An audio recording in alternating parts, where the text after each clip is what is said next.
श्री स्वामी समर्थ. स्वामी महाराज तुमच्या सर्व चांगल्या इच्छा पूर्ण करो ही स्वामींच्या चरणी प्रार्थना करते आणि आजच्या या नवीन व्हिडिओला सुरुवात करते. आज आपण जाणून घेणार आहोत एक अत्यंत गूढ, पवित्र आणि शक्तिशाली दिवस, तो म्हणजे मौनी अमावस्या. येत्या 18 जानेवारी 2026 वार रविवार या दिवशी आलेली आहे मौनी अमावस्या. ही केवळ अमावस्या नाही तर वर्षातील पहिली अमावस्या आहे, जी आपल्या कर्मांवर, आपल्या पितृदोषावर, नशिबावर आणि भविष्यातील प्रगतीवर खोल परिणाम करते.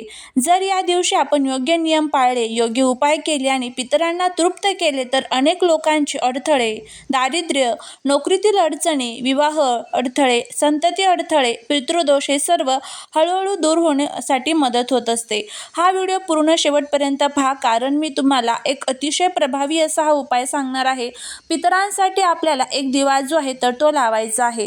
हा दिवा लावल्यामुळे काय होईल तर पितृ तृप्त होतील, आपल्याला आशीर्वाद देतील, मुलांच्या अडचणी संपेल, कितीही कठीण इच्छा पूर्ण होईल. असा हा प्रभावी उपाय आपल्याला करायचा आहे. हा उपाय कसा करायचा, कोणत्या वेळेत करायचा याबद्दलची संपूर्ण माहिती आज या व्हिडिओमध्ये मी तुमच्यासोबत शेअर करणार आहे. त्यामुळे तुम्ही हा व्हिडिओ स्किप न करता शेवटपर्यंत पहा. जर तुम्ही या चॅनलवरती नवीन असाल तर चॅनलला सबस्क्राईब करा आणि असेच माहितीपूर्ण नवनवीन व्हिडिओ पाहण्यासाठी बेल आयकॉनलाही प्रेस करा, म्हणजे जेव्हा कधी मी नवीन व्हिडिओ अपलोड करेल त्याचं नोटिफिकेशन सर्वात अगोदर तुम्हाला भेटेल आणि तुम्ही एक पण व्हिडिओ मिस करणार नाही. त्याचबरोबर कमेंटमध्ये श्री स्वामी समर्थ लिहायला अजिबात विसरू नका, जेणेकरून स्वामींची तुमच्या कुटुंबावर, मुलांवर अगदी भरभरून अशी कृपा होईल. मौनी म्हणजे शांतता आणि अमावस्या म्हणजे मनाचा आणि कर्माचा शून्य बिंदू. मौनी अमावस्या म्हणजे असा एक दिवस ज्या दिवशी मन शांत ठेवणे, वाणीवर संयम ठेवणे, अंतर्मुख होणे, पितरांचे स्मरण करणे याला विशेष महत्त्व आहे.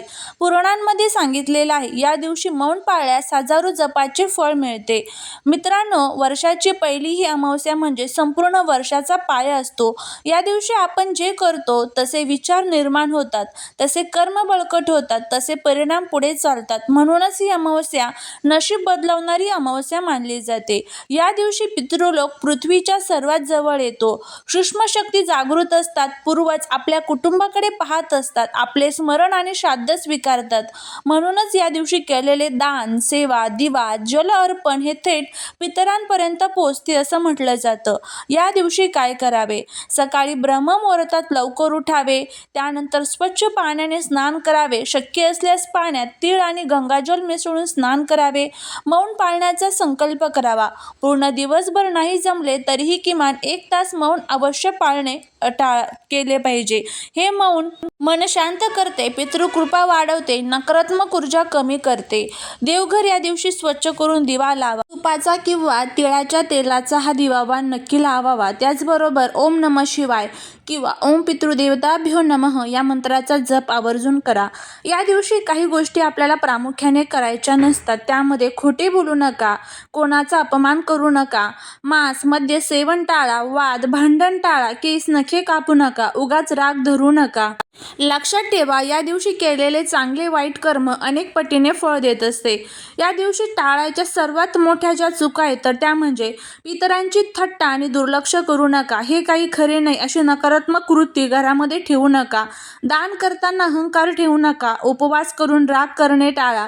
संध्याकाळी अंधारात दिवा न लावणे हे चुकीचं आहे. त्यामुळे आपल्या घरामध्ये या दिवशी आवर्जून आपल्याला दिवा लावायचा आहे.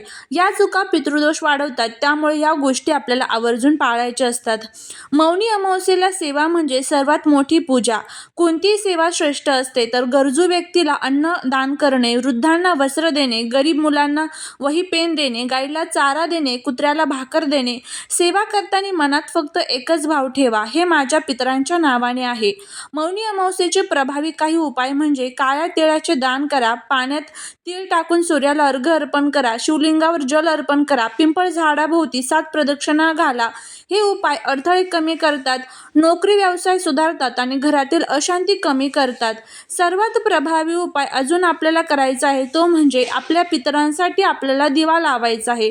या उपायाने काय होतं तर पितृदोष शांत करतो, मनोकामना पूर्ण होण्यास मदत करतो, घरात अदृश्य संरक्षण निर्माण होते. पितर म्हणजे फक्त मरण पावलेली पूर्वज नाही तर आपल्या कुळाचे रक्षक, आपल्या नशिबाचे अदृश्य मार्गदर्शक, आपल्या कर्माचे साक्षीदार, आई वडील, आजी आजोबा, पणजोबा, ज्यांनी आपल्यासाठी कष्ट केले, ज्यांच्या आशीर्वादावर आपले अस्तित्व आहे, तेच आपले पितर. शास्त्रात सांगितलेलं आहे, देवापेक्षा आधी पितर तृप्त झाले तर देव स्वतः प्रसन्न होतात. मौनी अमावस्या ही पितृलोकासाठी विशेष द्वार उघडणारी तिथी आहे. या दिवशी पितर पृथ्वीच्या सर्वात जवळ येतात, आपल्या वंशजांकडे पाहतात, आपली आठवण ठेवली जाते का ते बघतात, आपल्या दुर्दैवाचे कारण शोधतात. जर या दिवशी पितरांचे स्मरण झाले, त्यांना प्रकाश दिवा अर्पण केला, त्यांच्या नावाने सेवा केली तर ते मनापासून तृप्त होतात.